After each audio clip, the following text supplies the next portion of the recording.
ಅಂತ ಹೇಳಿದ್ರೆ ಇಡೀ ಇಂಡಿಯಾಗೆ ತಲುಪುವಂತ ಒಂದು ಕೆಲಸ A1 ಸ್ಟಾರ್ ಪವರ್ ಪ್ಲಸ್ ಇಂದ ಆಗ್ತಾ ಇದೆ. ಅಂದ್ರೆ ಇವಾಗ ನೀವು ಬಹಳಷ್ಟು ಜನಕ್ಕೆ ನೀವು ನೋಡಿರ್ಬೋದು, ಸ್ಕೂಲ್ ಬಿಡಕ್ಕೋಸ್ಕರ, ತರಕಾರಿ ತರಕ್ಕೋಸ್ಕರ ಬಹಳಷ್ಟು ಕೆಲಸಗಳಿಗೆ ಇವಿ ಸ್ಕೂಟರ್ ಬೇಕಾಗುತ್ತೆ. ಇವಿ ಸ್ಕೂಟರ್ ಲೈಕ್ ಮಾಡುವಂತವ್ರಿಗೆಲ್ಲ ಸಿಹಿ ಸುದ್ದಿ ಏನಂತ ಹೇಳಿದ್ರೆ A1 ಸ್ಟಾರ್ ಪವರ್ ಪ್ಲಸ್ ಅನ್ನೋ ಬೈಕು ಕೇವಲ 29,999ಗೆ ಅವ್ರಿಗೆ ಸಿಗ್ತಾ ಇದೆ.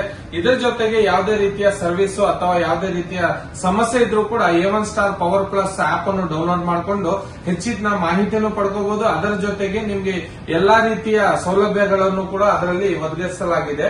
ಅದರ ಜೊತೆಗೆ ಪ್ರತಿಯೊಂದು ಬಡ ಕುಟುಂಬದ ಹೆಣ್ಣುಮಕ್ಕಳು ಕಾಲೇಜ್ಗೆ ಹೋಗೋಕ್ಕೋಸ್ಕರ, ಆಮೇಲೆ ಕೆಲಸ ಮಾಡ್ತಾರೆ ನೋಡಿ ಕೂಲಿ ಕಾರ್ಮಿಕರು, ಅಂತವ್ರಿಗೆ ಎಲ್ರಿಗೂ ಕೂಡ ಇದರಿಂದ ಲಾಭ ಆಗ್ಬೇಕು ಅಂತ ಒಂದು ನಿಟ್ಟಿನಲ್ಲಿ, ಜನಗಳಿಗೆ ತಲುಪುವಂತ ನಿಟ್ಟಿನಲ್ಲಿ ಪ್ರತಿಯೊಂದು ಬಡ ಕುಟುಂಬದ ಎಲ್ಲರೂ ಖರೀದಿಸಲಿ ಅಂತ ಹೇಳಿ ಇದನ್ನ A1 ಸ್ಟಾರ್ ಪವರ್ ಪ್ಲಸ್ ಅನ್ನು ಲಾಂಚ್ ಮಾಡಿದೀವಿ. A1 ಸ್ಟಾರ್ ಪವರ್ ಪ್ಲಸ್ ಇವತ್ತು ರಾಜ್ಯದ ಹೆಮ್ಮೆ ಆಗಿದೆ. ಯಾಕಂತ ಹೇಳಿದ್ರೆ ಇಷ್ಟು ಕಡಿಮೆ ಬೆಲೆಯಲ್ಲಿ ಪ್ರತಿಯೊಬ್ಬರು ಕೂಡ ಇದನ್ನ ಅಫೋರ್ಡ್ ಮಾಡಬೇಕು. ಯಾಕಂದ್ರೆ ಒಂದು ರತನ್ ಟಾಟಾ ಅವರ ಏಮ್ ಏನಿತ್ತು